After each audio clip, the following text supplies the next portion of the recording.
Paris, the city of light, was alive with the hum of the annual Festival des Lumières. Claire, a young artist traveling alone, had arrived at the city's bustling Gare du Nord with a sense of eager anticipation. She'd been fortunate to find a quaint hotel just off Rue Saint-Honoré, where the charm of vintage Paris seemed frozen in time. The concierge, a gaunt man with piercing blue eyes, handed her the key to room 306, warning her that the festival often brought strange occurrences to the city. She dismissed his words with a polite laugh, chalking it up to Parisian eccentricity. The room was cozy, furnished with antique pieces and wallpaper faded by time. As Claire unpacked, she noticed a peculiar painting on the wall, a woman in 19th century attire, standing by a window, her face partially obscured by shadow. Something about the woman's gaze unsettled her, but she shook it off. After all, she was here to enjoy Paris, not get spooked by old art. That night, Claire roamed the city, sketching street performers and illuminated landmarks. It was nearly midnight when she returned to the hotel, exhausted but exhilarated. She climbed the narrow staircase to her room, the sound of her footsteps echoing in the stillness. Slipping into the soft sheets, she fell into a deep sleep, lulled by the distant murmur of festival revelers. The next morning, Claire woke to an eerie silence. The vibrant noises of Paris had vanished, replaced by an oppressive stillness. Groggily, she reached for her phone, but it wasn't on the bedside table where she'd left it. In fact, none of her belongings were there. The room itself was unrecognizable. The antique furniture had been replaced by cold, modern furnishings. The wallpaper was now a bland beige, and the unsettling painting of the woman was gone. Panic bubbled up as Claire rushed to the door. But when she opened it, she found herself staring at a blank hallway. The ornate carpets and vintage decor of the hotel were gone, replaced by stark, sterile walls. She sprinted down the corridor, her heart pounding, and reached the front desk. Or what should have been the front desk. Instead, she found an empty lobby that bore no resemblance to the charming hotel she'd checked into. A young woman in a uniform approached her, a clipboard in hand. "Madam, are you lost?" she asked in accented English. Claire tried to explain that she'd checked into room 306 the night before, but the woman's expression turned to confusion. "This building hasn't had a room 306 for years," she said. "Are you sure you're not mistaken?" Desperate for answers, Claire demanded to speak to the concierge, but the woman's face remained blank. "There is no concierge here, madam. This building has been converted into an office space for over a decade." Her words hit Claire like a physical blow. How could this be? She'd been in that room less than 12 hours ago. Determined to prove her sanity, Claire left the building and retraced her steps, trying to find anything that resembled the hotel she'd stayed in. But the streets of Paris seemed different, as if the city had shifted overnight. The charming cafes and boutiques she'd passed the day before were replaced with unfamiliar storefronts. Even the festival seemed to have vanished. As she wandered aimlessly, a flyer caught her eye. It was old and faded, taped to a lamppost. It advertised a Festival des Lumières, but the date was from 1963. A chill ran down her spine. Had she somehow stepped into the past? Or worse, was she caught in some inexplicable limbo? Claire's search eventually led her to a dusty old bookstore, its sign barely legible. The shopkeeper, an elderly man with a weathered face, listened intently as she recounted her story. His expression darkened when she mentioned the hotel and room 306. "You're not the first," he murmured, pulling a worn journal from under the counter. Inside were accounts of others who had stayed in that room, all describing similar experiences of waking up in a transformed space, their connections to the outside world severed. The shopkeeper explained a chilling legend tied to the location. During the 19th century, the site had been a quarantine ward during a deadly outbreak of cholera. Many of the infected were locked away in their rooms and left to die, their cries ignored by the staff. Room 306 had been the epicenter, housing a young woman whose death was so agonizing that locals believed her spirit cursed the building. Over the years, the hotel had changed owners and even purposes, but the room's dark energy persisted, pulling unsuspecting victims into its web. Desperate to escape, Claire begged the shopkeeper for advice. He handed her an antique key, its metal cold and heavy in her palm. "This is the only way back," he said cryptically. But you must use it before the sun sets. After that, you're theirs. Clutching the key, Claire raced back to the building. The sterile office facade now appeared cracked and weathered, as if time itself had unraveled. Inside, the old hotel's decor had returned, its once vintage charm now warped and decayed. Room 306 loomed at the end of the hallway, its door slightly ajar. Taking a deep breath, Claire stepped inside. As the door closed behind her, she found herself back in the cozy room she'd checked into, her belongings untouched. The painting of the woman was still there, but this time, her shadowed face seemed to smile. Claire didn't hesitate. She grabbed her things and fled the hotel, never looking back. As she merged into the bustling streets of Paris, the building seemed to dissolve into the crowd, as if it had never been there. But in her pocket, the antique key remained, a chilling reminder of her brush with the unknown. A hotel room that disappears. But what if the truth behind it is even darker than a mere vanishing? Where are you from, listener? Is it late where you are? The next story has it in it. Let's travel to a lonely island where strange lights hold the key to a forgotten history.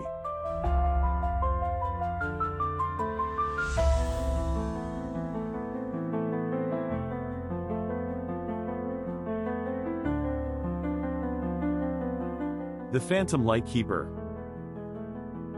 The waves crashed violently against the jagged rocks of Blackstone Isle, a desolate speck in the vast ocean. For decades, the lighthouse stood as its sole beacon, guiding ships safely through treacherous waters. Arthur Hale, the keeper of the light, had lived alone on the island for nearly a year. He had welcomed the solitude at first, finding comfort in the rhythmic hum of the lantern and the cries of distant gulls.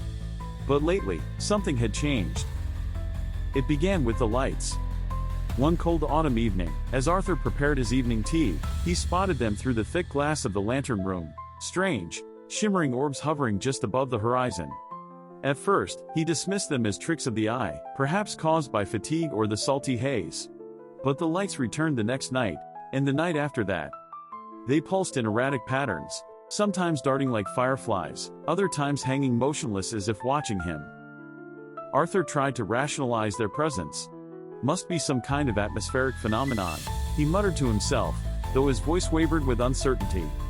Yet, deep down, he couldn't shake the feeling that the lights were more than a natural occurrence. He began keeping a journal, meticulously recording the times and movements of the lights, hoping to decipher their purpose.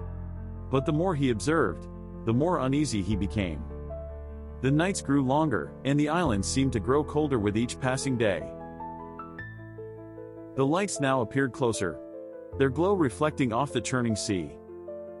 Arthur started hearing things, faint whispers carried on the wind, the mournful creak of an unseen ship, and, once, the distant echo of a bell. One night, unable to contain his curiosity, Arthur ventured outside. The icy wind bit at his face as he trudged toward the cliff edge, where the lighthouse's beam swept tirelessly across the darkness. The lights seemed to respond to his presence, forming a loose circle above the water. He stared in awe and fear as they descended, illuminating the waves in an unearthly glow. "What do you want?" Arthur shouted into the night, his voice swallowed by the roar of the sea. As if in answer, the lights shifted, drawing his gaze downward. For a brief moment, he saw them, the wrecks. Ghostly outlines of shattered ships littered the ocean floor, their broken masts reaching upward like skeletal hands. Arthur stumbled back, his heart racing. The lights flickered once more before vanishing, plunging the island into an oppressive darkness. In the days that followed, Arthur's sanity began to unravel. He barely ate, barely slept. He started seeing shadows moving in the corners of his vision, hearing footsteps echoing in the lighthouse stairs. His journal entries became frantic, filled with ramblings about the lights and the wrecks. Then, the storm came. It was the fiercest Arthur had ever witnessed. Thunder rumbled like cannon fire, and the wind howled with a vengeance. The lighthouse shook under the onslaught, its beams cutting through sheets of rain. Amid the chaos, Arthur spotted a ship on the horizon, its lights barely visible through the tempest. The vessel was heading straight for the rocks. Arthur sprang into action, lighting every lantern he could find and frantically turning the beam toward the doomed ship. But then he saw them, the lights. They danced above the ship, guiding it not to safety but toward destruction. Arthur screamed and waved his arms, desperate to warn the crew. But his efforts were in vain. The ship collided with the rocks, splitting apart in a sickening crunch. As the wreckage disappeared beneath the waves, the lights turned their attention to Arthur. They hovered just outside the lantern room, their glow casting long, flickering shadows. Arthur backed away, his breath coming in short, panicked gasps. The whispers grew louder, almost deafening, a cacophony of voices pleading, accusing, weeping. "Why are you doing this?" Arthur cried, tears streaming down his face. One light drifted closer, illuminating a patch of foggy glass. Arthur froze as he saw what lay beyond. Faces. Dozens of them, pale and hollow-eyed, staring at him from beneath the water. They were the lost, the victims of shipwrecks past. Their mouths moved in silent lament, their eyes burning with a terrible knowing. Arthur understood then. The lights were not natural phenomena. They were the spirits of the wrecked, trapped in an endless cycle of destruction. The lighthouse, meant to be a beacon of hope, had become their prison, and now, so had he. The next morning, the storm had passed, leaving the island eerily calm. A supply boat arrived later that day, but Arthur was nowhere to be found. The lighthouse was empty, its beam extinguished. The only trace of him was his journal, left open on the desk. The final entry read: "The lights have taken me. If you're reading this, beware the beacon of Blackstone Isle. It does not guide, it hunts." As the supply crew departed, one of them glanced back at the lighthouse. For a moment, he thought he saw a figure standing in the lantern room, staring out to sea. But when he looked again, it was gone. And as the boat moved farther from the island, a faint glow appeared on the horizon, dancing just above the waves. The lights. Could they be warnings? The next story has it in it. Let's drive down a road that never seems to end, where every turn leads you back to something. Or someone.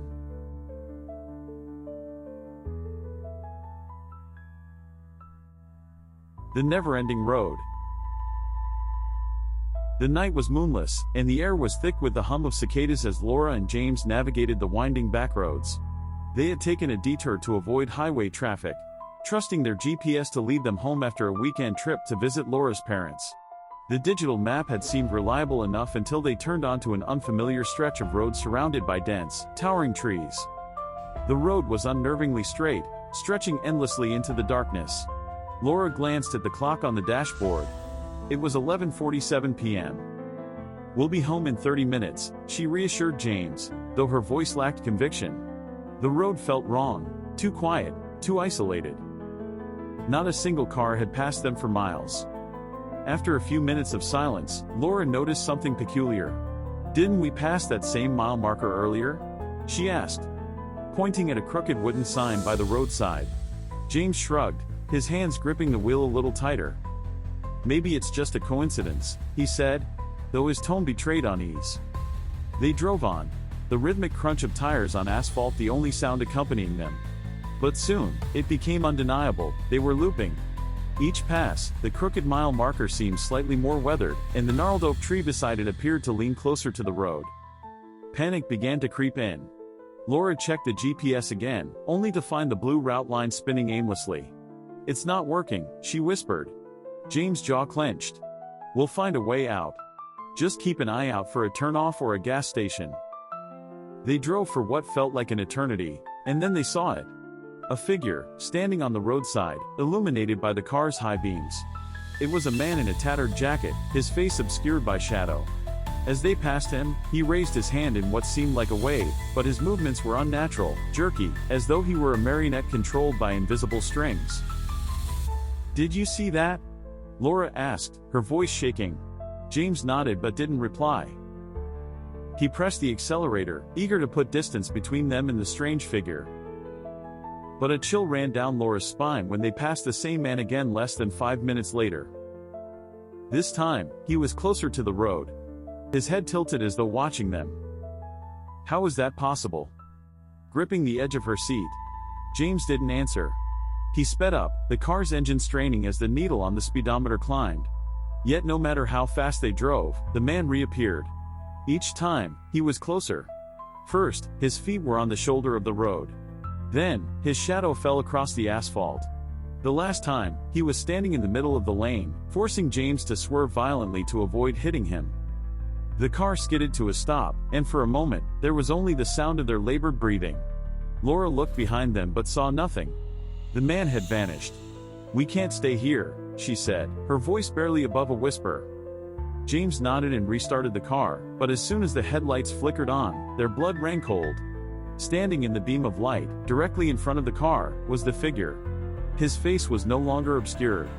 It was pale and featureless, with deep black pits where his eyes should have been.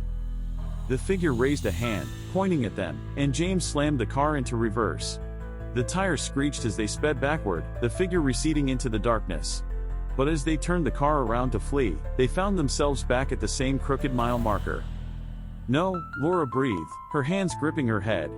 "This can't be happening." James didn't respond. He drove in silence, his knuckles white on the steering wheel. The figure no longer appeared, but the oppressive sense of being watched grew heavier with each passing moment. The road stretched on and on, looping endlessly, trapping them in an inescapable nightmare. Finally, after what felt like hours, they saw a faint light ahead. It was a gas station, its neon sign flickering weakly. Relief washed over them as they pulled in, the tires crunching on gravel. They hurried inside, desperate for help. The gas station was empty, its shelves dusty and lined with outdated products. A single attendant stood behind the counter, his back turned. "Excuse me," James said, his voice trembling. "We need directions. We're lost." The attendant turned slowly, revealing a pale, featureless face. Two black pits stared back at them. Laura screamed, and the lights in the gas station flickered and went out. When they came back on, the couple was gone. Outside, the road stretched on, silent and unbroken, waiting for its next travelers. A road that loops. But does it really lead anywhere? The next story has it in it. Let's visit a village where strange footprints in the snow begin to tell a terrifying tale. The Devil's Footprints. It was a harsh winter in the small village of Black Hollow. Snow blanketed the ground in an unbroken sheet of white, muffling the sounds of the world and cloaking the town in an eerie stillness. The villagers, a close-knit and superstitious lot, kept mostly to their homes, huddled around fireplaces as the bitter cold pressed against their windows. But everything changed the morning of February 9th, when the footprints appeared. Thomas Grayson was the first to notice them. Rising before dawn to tend to his livestock, he stepped outside and froze. Imprinted in the pristine snow were a set of tracks, hoof-like prints, sharp and precise, each spaced exactly the same distance apart. They stretched in a single unbroken line, weaving through his yard and disappearing into the woods beyond. At first, Thomas thought nothing of it. Perhaps a deer or some other animal had wandered through in the night. But as the sun rose higher and more villagers emerged from their homes, it became clear that these were no ordinary tracks. The prints didn't just weave through the woods. They crossed rooftops, scaled walls, and stretched across the frozen river without breaking stride. They defied all logic. By midday, the entire village was abuzz with speculation. Groups of men and women gathered to follow the tracks, their breath misting in the icy air. The prints seemed endless, looping through the village and beyond. It was as if something had leapt from house to house, defying gravity, leaving its mark on walls, fences, and even second-story windowsills. "It's the devil himself," whispered Agnes, the village seamstress, her hands trembling as she clutched her shawl. Who else could walk like that? Her words sent a ripple of unease through the crowd. Black Hollow was no stranger to tales of the supernatural. The older villagers spoke of the cursed woods, of shadows that moved on their own, and of whispers that carried through the night. But this was something new. Something tangible. The footprints alone might have been dismissed as a strange but harmless mystery. But that night, the disappearances began. The first to vanish was young Emily Carter, a shy girl of 8 who lived with her parents near the edge of the woods. Her mother awoke to find her bed empty, the window flung open despite the bitter cold. Outside, in the snow, the same hoof-like prints led away from the house and vanished into the forest. By the end of the week, 3 more villagers were gone, along with half a dozen sheep and 2 cows. The tracks appeared outside every home where someone had disappeared, their sharp edges cutting through the snow like a signature. Panic set in. Families boarded up their windows and doors, refusing to venture out after dark. The once tight community became a village of strangers, each household isolated by fear. Desperate for answers, the villagers turned to Father Ambrose, the town's priest. Though elderly and frail, he commanded respect with his deep, resonant voice and unwavering faith. Standing before the frightened crowd in the village square, he spoke of trials and tribulations, of faith being tested. But even he could not hide the tremor in his voice as he offered his blessing. "Whatever walks among us," he said, "it is not from God." That night, as the village huddled in terrified silence, Thomas Grayson took it upon himself to act. Armed with a lantern and his father's old hunting rifle, he followed the tracks into the woods, his boots crunching in the snow. The air grew colder as he ventured deeper, the trees closing in around him like silent sentinels. Hours passed, and Thomas began to doubt himself. The tracks seemed endless, leading him in circles, always just ahead. The forest grew darker, the shadows stretching and twisting like living things. Then, as he reached a small clearing, he saw it. In the center of the clearing stood a figure, tall and gaunt, its face hidden beneath a hood.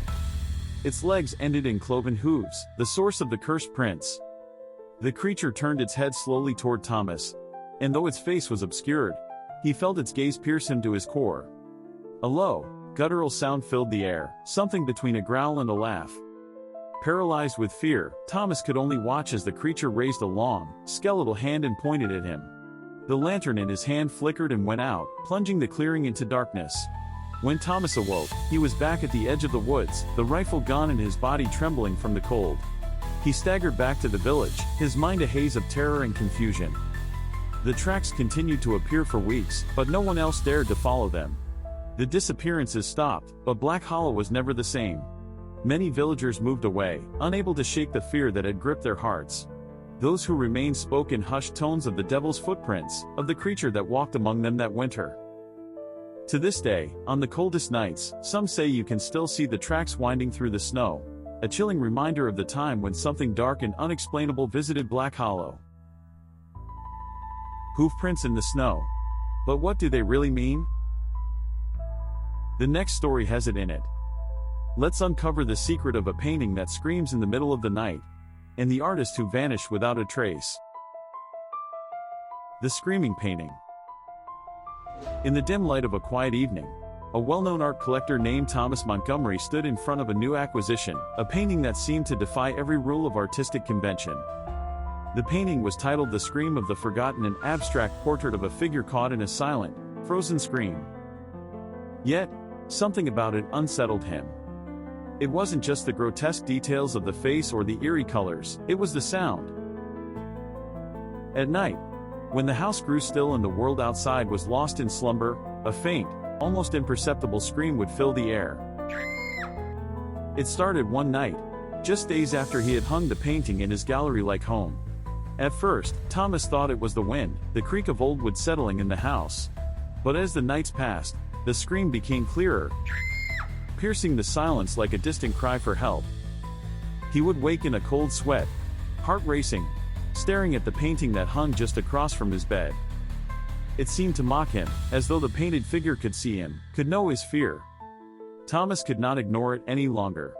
Driven by his obsession with art and a thirst for understanding, he set out to learn everything he could about the artist behind the painting, an enigmatic figure named Elias Crane. What he discovered was chilling. Elias Crane had been a reclusive artist, known for his unique ability to capture raw human emotion on canvas. His paintings were said to have a life of their own.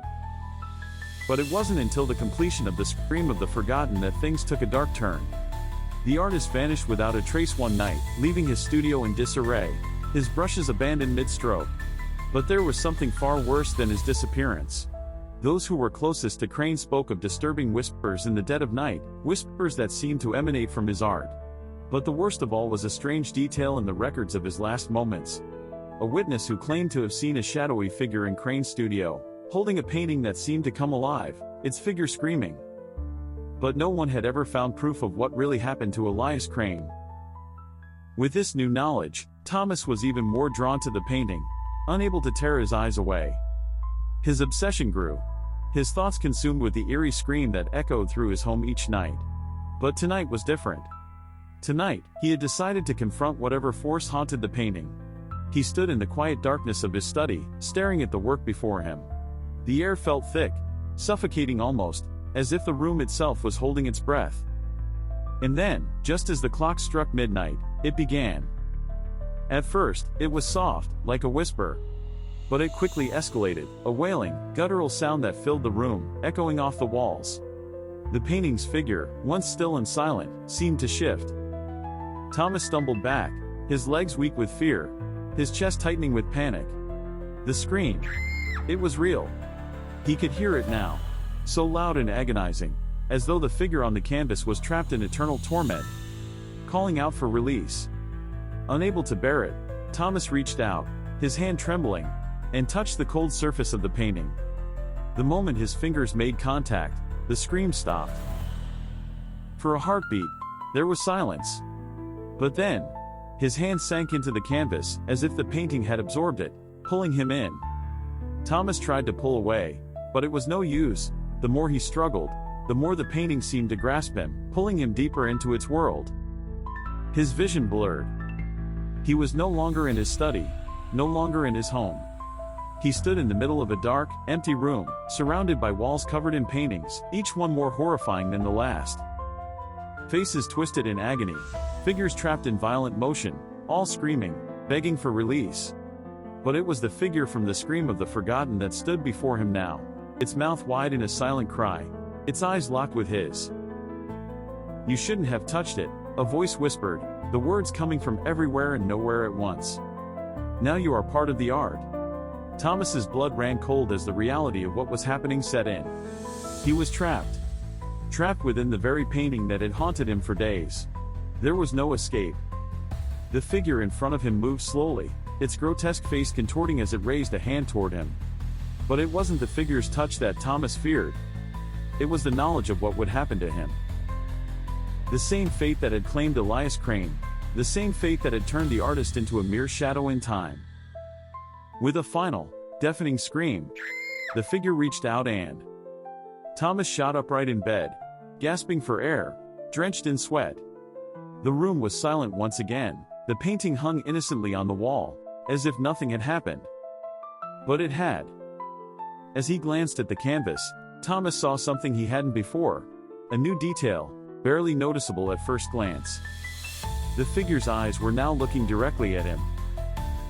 And in that moment, Thomas understood. The painting had claimed him, just as it had claimed Elias Crane before him. The scream would never end. It would echo through eternity, forever calling for someone to listen, to discover its dark secret. And now, Thomas Montgomery was part of it, another ghostly figure trapped in a scream, destined to haunt the world in silence, forevermore. A painting that screams. But what does it want to say? What would you do if you discovered the truth behind it? Thank you for joining me on this journey through the unknown. If you enjoyed these tales and want to hear more, click here. Until next time, stay safe. And good night.